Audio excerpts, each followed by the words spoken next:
welcome back to Cambridge Inside Out. It's still July 2nd, 2024. I just spent the last half hour kind of just walking through a little bit of the history of Starlight Square.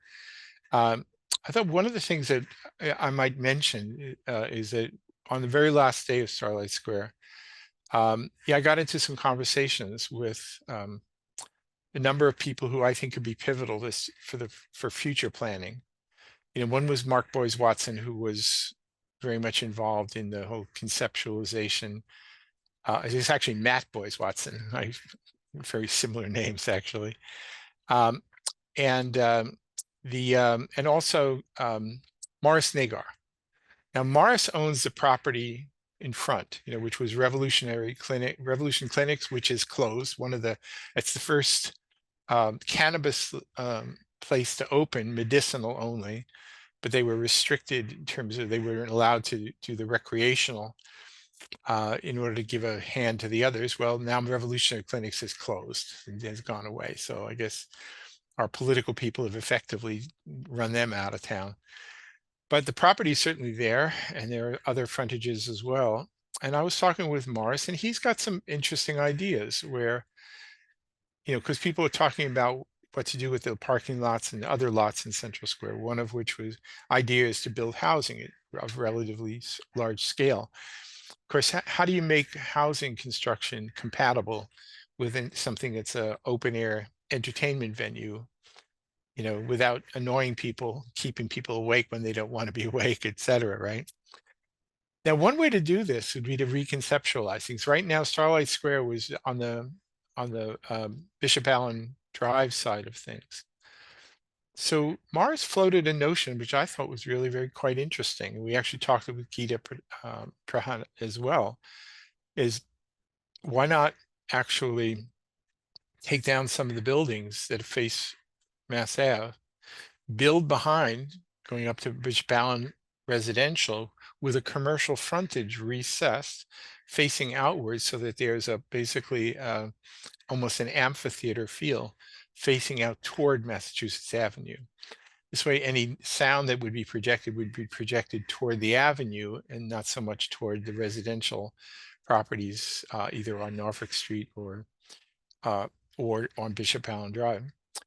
And the mere fact that a property owner is willing to entertain such notions, to me, makes a lot of sense. That the city should really be thinking of all of their Central Square lot studies and potential rezoning for Central Square in conjunction with abutting property owners, which is a point I've been trying to make for months now.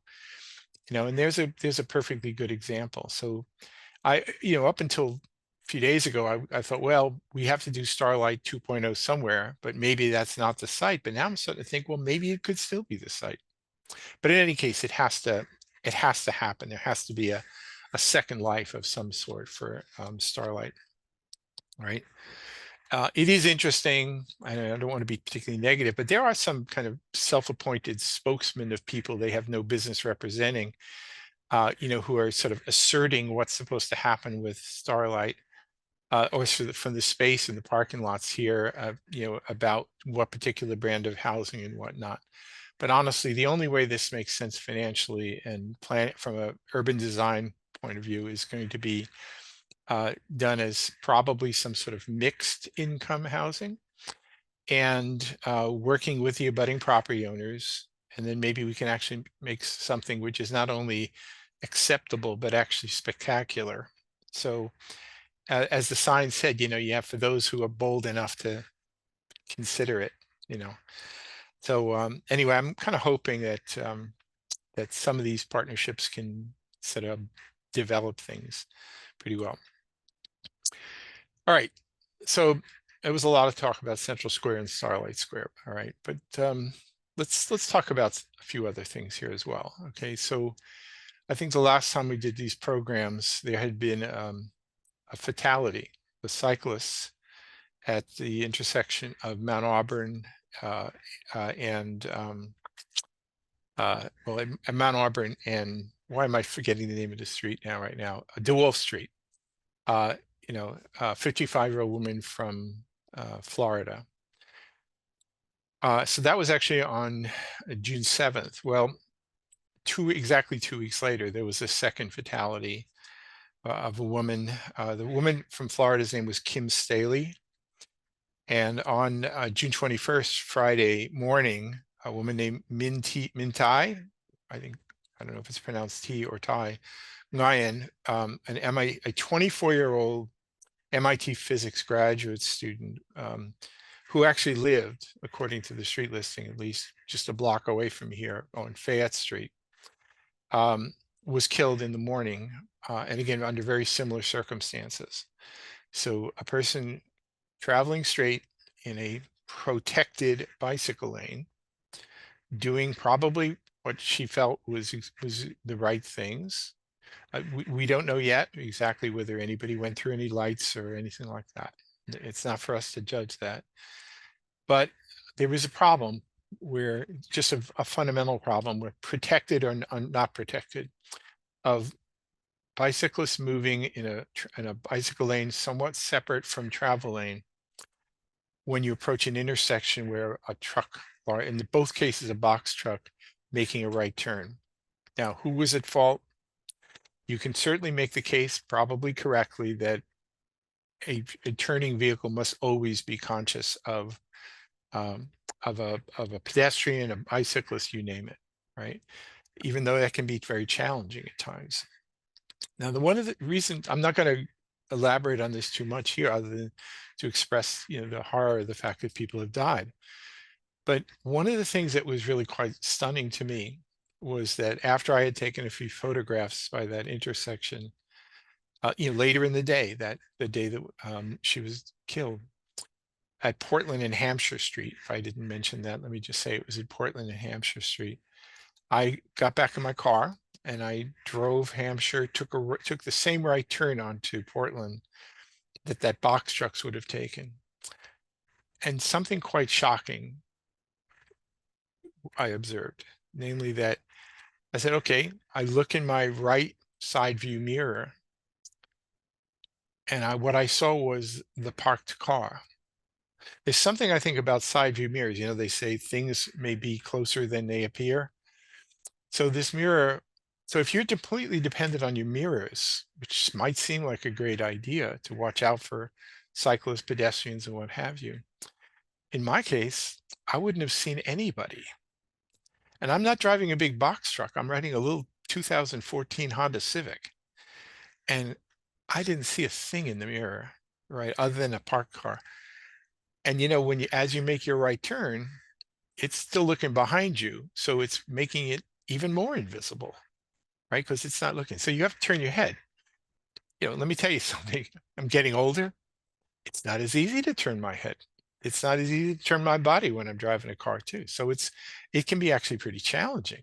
All right.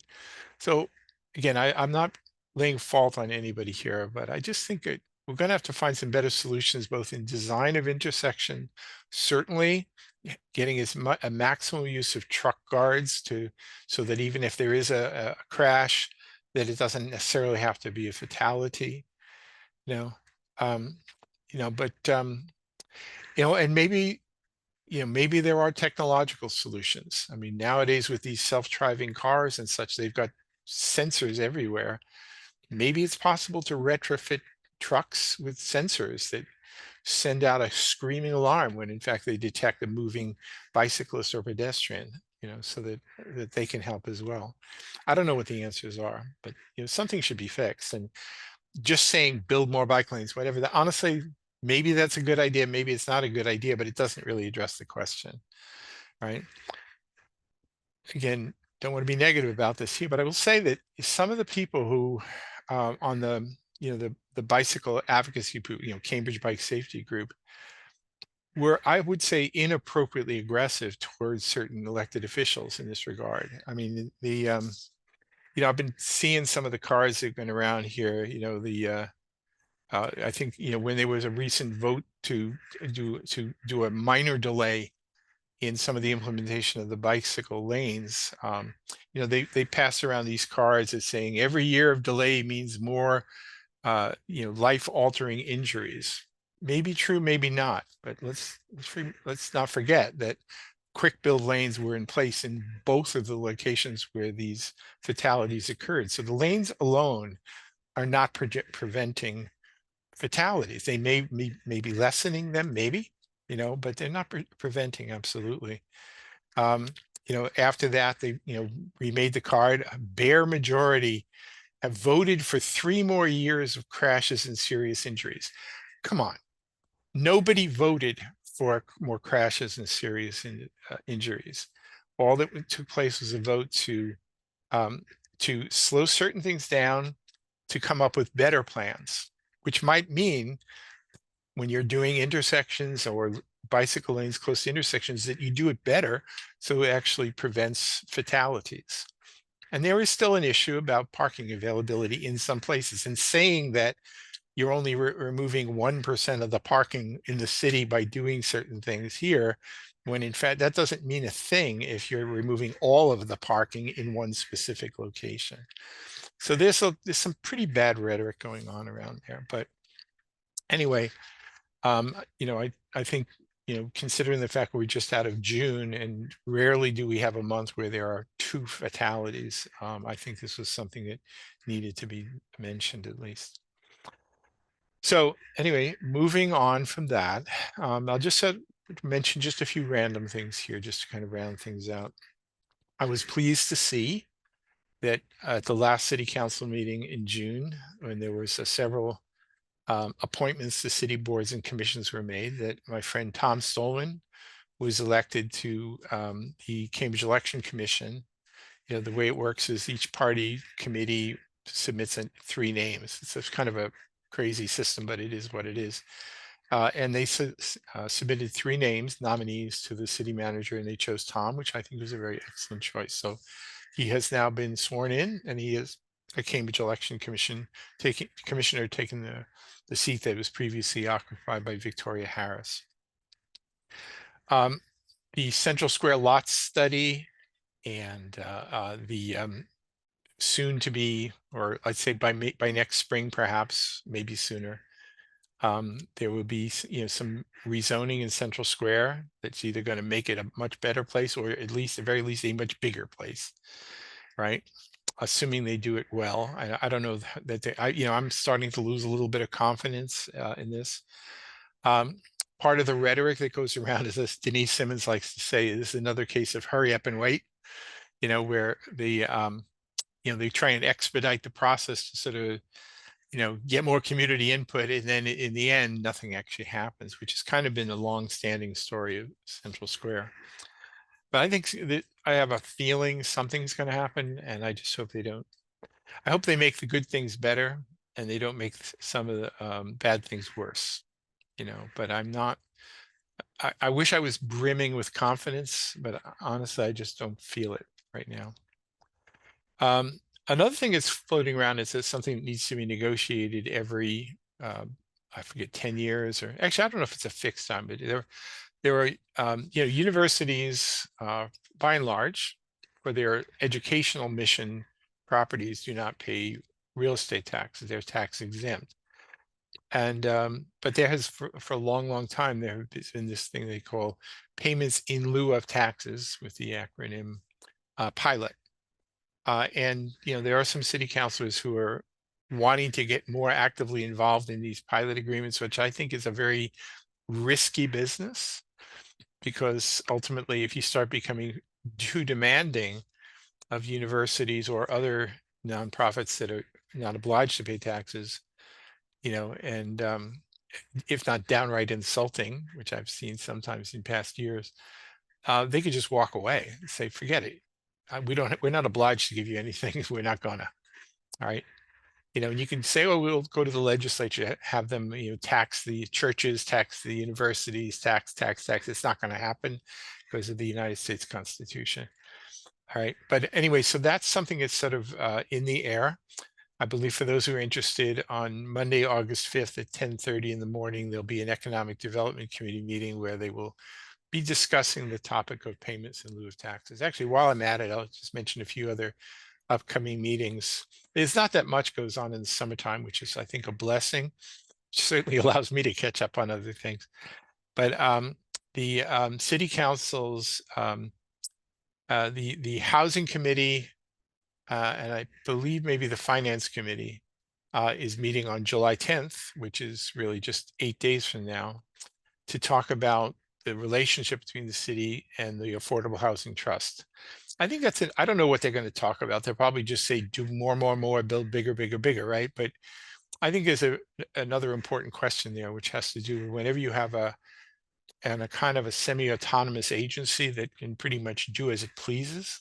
And under Affordable Housing Overlay 2.0, it can really do as it pleases without asking any legislative approval or even advice from the planning board. It says we don't have to listen to anybody anymore. I still, maybe I'm being a little mean in saying this, but I kind of liken it to the authority that Robert Moses had in New York, where he would just use his status with, I think it was the Triborough Bridge and Tunnel Authority, just to, or maybe other agencies, to just push through things that would, maybe did some good things, certainly did some good things, but ran over whole neighborhoods and didn't really care about what the public or even what the legislature wanted back in those days. So, they may be all wonderful people in the Affordable Housing Trust, but an agency with that level of power and funding also needs to be held accountable as well.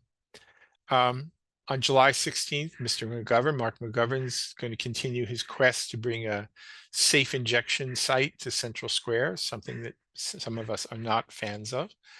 But there'll be a Human Services and Veterans Committee meeting on July 16th, supposedly just to get an update on the opioid, blah, blah, blah, blah, blah. But I think most of us kind of know what it's really about. There was very recently a Government Operations Committee meeting picking up the issue of charter review, what's to happen. So they actually had two meetings, and I think the Government Operations Committee role in that has now ended, and they took several votes. None of them binding really, but I'll just sort of mention. I mean, I spoke up at both the hearings, wanting that there should be any proposal that gets put to the legislature and eventually to the voters should be not simple majority support. I mean, it's like changing a constitution. There should be a higher standard of consensus, like 2/3 or more. So I advocated for that it should be at least 2/3 voted every stage to push something forward. Just settle on just the simplest changes, reformatting and things, just basically fixing what needs to be fixed. Let's not be too revolutionary right now or you'll get nothing. Do a little bit more flexibility in terms of the way we do our proportional representation election, which is a very technical little itty bitty change, but we can do that. And if they can find some way of doing a little bit of an improvement on our current mechanism for so-called redress of grievances, in terms of like citizen petitions and how you manage those, so that our local legislature has an obligation to respond rather than rather than just shuck it off like it's nothing, which is currently kind of how it works. The Government Operations Committee did make some recommendations to the full City Council. The first one was, it was a 3-2, very bare majority vote to require 2/3 majority. That's kind of funny. Bare majority vote to require a supermajority vote in the future. We'll see what happens when it goes to the full City Council. And there were actually two aspects of that, both for things that got 2/3 support from the Charter Review Committee, to only consider those, but also to only consider things that the City Council has 2/3 majority support for, which I would support. I think that's how it should be. But they certainly did vote unanimously to recommend that there be appointed, and the appointing authority in this case for City Council committees would be the mayor, but to have the mayor appoint a committee of the whole, which would also involve choosing a chair, to take up the specific matter of charter review and to decide what the council should do in terms of whether they should just go the easy route to the district attorney, I should say the attorney general, pardon me, and then to the voters, or if there's substantial enough changes, attorney general review, state legislature comes back and then goes to the voters. It does seem likely that this is something that will find its way onto the ballot for the 2025 municipal election, though are other possibilities, but it certainly seems to be heading in that direction. Again, pardon me for being somewhat miscellaneous here, but one of the final resolutions of the city council before it took its summer break, I thought was very nice in light of some of the hot weather we had, which was basically just a resolution expressing gratitude to the hardworking people of the Department of Public Works who were out there picking up everybody's garbage and recycling food waste, everything, on some of the worst mean ass hot days around. And again, just looking forward a little bit, I'll say that since today's July 2nd, in 25 days from now, you should get your ass up to Danahy Park starting at noon for the Cambridge Jazz Festival, where my neighbor Larry Ward, my tenant Lynn Fan, is a sort of the event or runs a lot of the logistics of it all, and others. And they've been doing the Cambridge Jazz Festival now for a fair number of years, and I always enjoy it. It's a great time. So just remember that Saturday, July 27th, right? So coming up. One issue that I certainly talked about last time we did these programs, and I'll just sort of mention briefly here right now. There was this still unsettled question about what the city should do, if the city should take a role in helping out the provision of local news and information. And I don't know that anybody, I mean, there was a proposal that was floated, sent to the city council. It was pretty clear to me that out of the 9 city councilors, there was maybe 2 people willing to vote in favor of it. Maybe 3. I don't think so. So that kind of went down, and it was a charter right was exercised by Councillor Azim. And then it was tabled, and with the promise that they'll come back either to kill it or improve it or do something to it at the midsummer meeting, which is coming up on Monday, August 5th, the one other summer meeting of the city council. I still don't know what the right way to approach this is. I disagreed with that proposal. I certainly said that. Dan Kennedy, who's used to write for the Boston Phoenix, is a professor of journalism at Northeastern and a friend. He also thinks that what was proposed about direct government funding, either through the Cambridge Community Foundation or some other mechanism, to whatever degree that it has the risk of questioning the objectivity of any local press, it's not the best idea. But that doesn't it doesn't get around the fact that this thing essentially doesn't exist, the Cambridge Chronicle, right? I mean, I pick a copy of this up. You can pick up copies in various places, but there's nothing in Cambridge about Cambridge in the Cambridge Chronicle. So something's going to change. And again, I have a few notions about how you might change this, but I think we are in a period now where rather than trying to bail out traditional or semi-traditional forms of news provision, we ought to be thinking a little bit more creatively about kind of inventing a new and better way to do this. I like to liken it to kind of a federation. There are a lot of interested parties who need to get information out.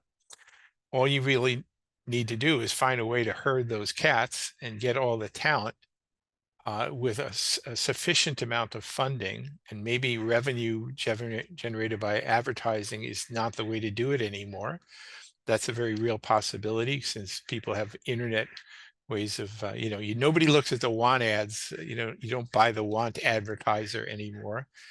And you don't probably look at the newspaper to find apartment listings or even store listings so much anymore. There are thousands of better ways to do that nowadays. So something's got to get reinvented, and I certainly don't have all the answers, but it's an idea it's a problem that's not about to go away, and there are solutions, I think, in existence, and we're just going to have to find them. It's like a scavenger hunt.